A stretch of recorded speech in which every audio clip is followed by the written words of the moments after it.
Ką verslas tenksis daryti naujo 2011-aisiais?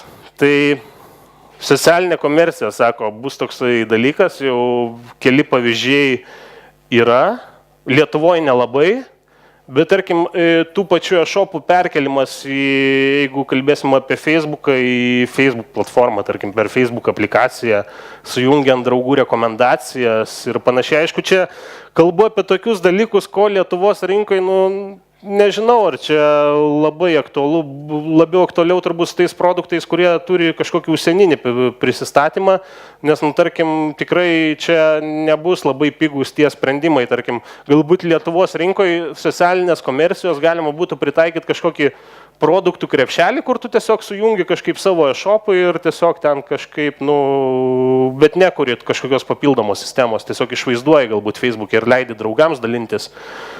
Kalbama apie labai didelį poreikį automatizavimo priemonių visokių reikalų, tarkim, nežinau, tarkim, įsivaizduokit sistema, kuri kaip dirba dabar, tarkim, dirbat tuo rankiniu būdu, kad jūs kiekvieną dieną turit tam fanui kažką parašyti, turit atrašyti, o čia, žodžiu, marketingistai galvoja kitais metais susikur kažkokią automatizuotą sistemą, kur, tarkim, ten jinai kaip automatas veiks. Tai, tarkim, kažkokių galimybių yra, bet vis tiek tuos įrašus reikės galvoti, automatai tuos specifinius klausimus tikrai nesakys.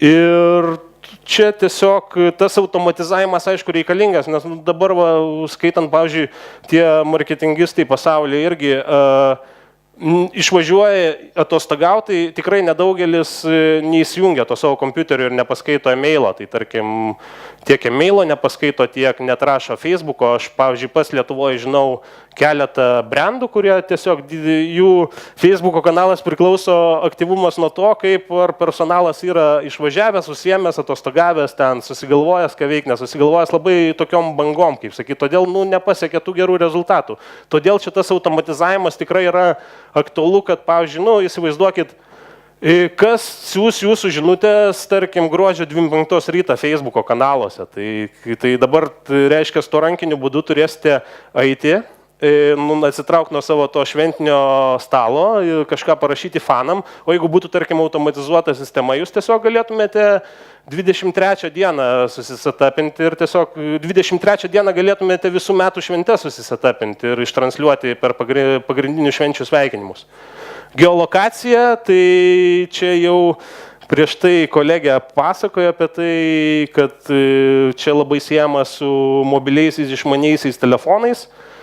Ir vienas iš tokių, mes irgi bandome su šitą dalyką truputėlį išbandyti, vėlgi susiję truputėlį Facebook'ą. Per praėjusias savaitgalį vykusias tas mobiliųjų programėlių dirbtuves buvo sukurta tokia Facebook aplikacija, kuri sujungta su mobiliaisiais renginiais, realiai turėtų išvaizduoti visus tuo metu aplink tave vykstančius renginius artimiausius. Tai, žodžiu, visi žmonės tą renginių kalendorių pildo per Facebook kanalą, tiesiog dėdami Facebook nuorodas, o tie visi rezultatai atsivaizduoja ir mobiliuosiuose įrenginiuose, ir tiek Facebook, ir planuojama kitose web puslapiuose. Tai tiesiog patys tokį pilotinį projektą bandom daryti, tai žiūrėsim, kaip seksis. Tai po kelių mėnesių, manau, kažkokie jau bus apčiapiamesni rezultatai.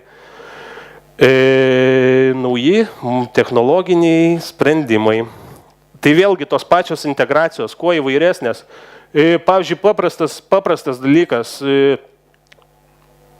Lietuvoje dabar pastebėjau tokią tendenciją, tarkim, didesni kažkokie brandai, norėdami labai greitai išsukti savo Facebook'o kanalą, nusiperka reklamos, tarkim, jie perka šiaip reklamą Delfi, bet jie tiesiog įsideda į tą banerį, kad eikite į mūsų Facebook kanalą, laimėkite pizzą, arba ten laimėkite mineralinio vandens. Tai jie iš tikro, nežinau, ar gerai daro, man atrodo, kad blogai, nes pastebėjus kelių brandų rezultatus. Ta prasme, jeigu tu nieko savo Facebook profilyje tam projekte nereklamuoji, ta prasme, jokios akcijos nerengi ir panašiai, o tiesiog nusipirki banerį Facebook'e, tai didelės naudos iš to nebus. Bet aišku, jeigu tas baneris rodys, kad ten bus kažkokia ar tai reklama ar kažkoks, tarkim, prizą galima laimėti ar kažką, tai galbūt bus didesnis efektyvumas.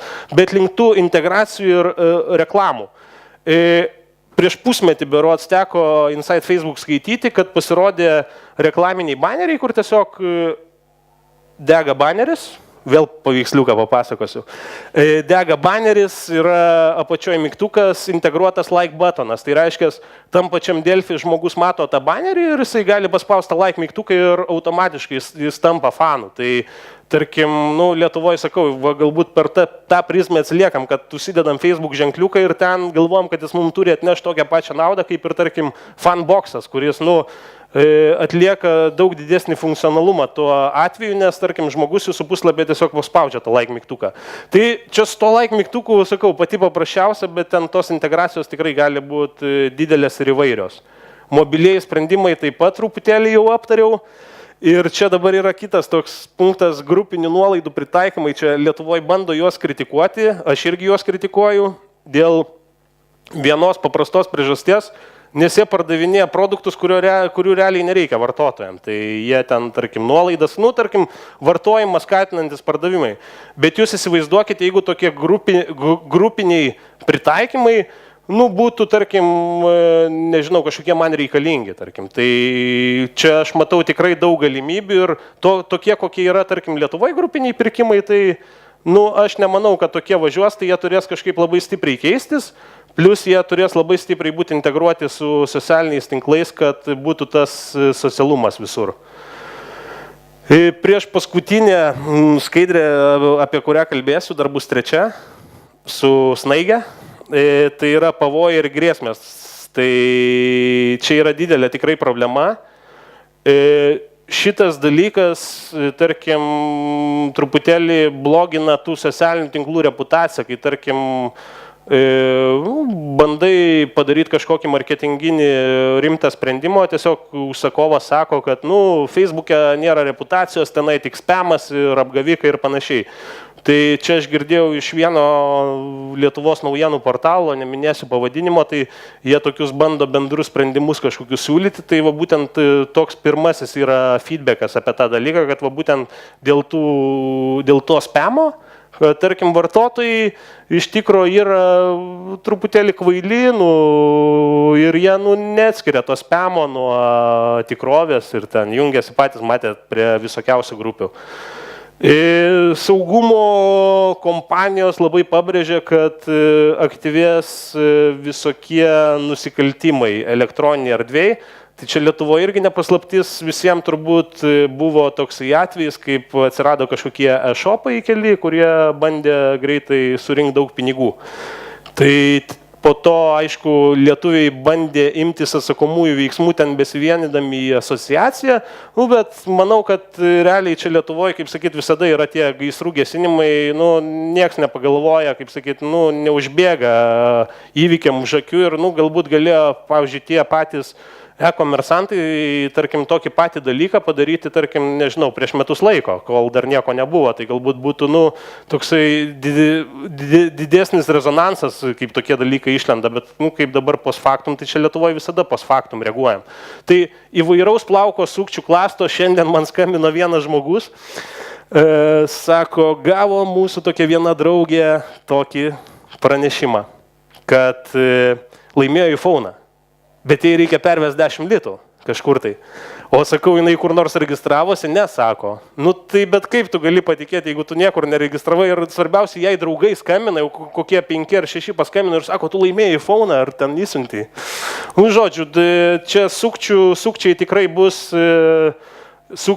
bus įvairių variantų. Tai į ką rekomenduojam labai greitai, nes matau jau nekantraujantis veidai, tai socialus intranetas, kuris jums galėtų, pavyzdžiui, dabar galite visą tai išnaudoti ant Facebook grupių. Tarkim, įmonės viduje susikurkite tokią grupelę, kur uždarai galėsite pasibendrauti, pasibandyti, apsitarti su kolegom, ką galbūt jie galėtų pasiūlyti. Tai būtų toksai kaip ir jūsų jūsų bendros pamokos, kaip galbūt ten elgtis tai socialiniais tinklais, nes prekiniam ženklam vis dar pastebim, kad tikrai trūksta to tiesioginio ryšio su vartotoju, kur, tarkim, jisai gerbtų tą vartotoją ir panašiai. Tai galbūt pasitelkus intranetą galima būtų tai šiek tiek patobulinti. Mokymai, domėjimasis naujovėmis, tai čia dabar tai ir darote, jeigu čia esate, tikrai norite domėtis ir kitais metais irgi domėsitės. Taip pat labai svarbu atsižvelgti į vartotojų nuomonę priemant sprendimus, tai čia netgi tokia yra socialinės medijos esmė, susirinkti visą tą feedbacką, jį suvirškinti ir padaryti iš jo rezultatus, tarkim, kuriant naujus ar ten modifikuojant produktus. Statistika ir analitika taip pat svarbu, nes labai reikia jau analizuoti tuos rezultatus ir būtent užsienio tie vadinamieji social media ekspertai ir būtent pabrėžia, kad kiti metai bus kokybiniai metai ir tos kokybės mes niekaip nepadarysim, neanalizuodami tų savo veiksmų. Tai ačiū labai už dėmesį ir viskas tada.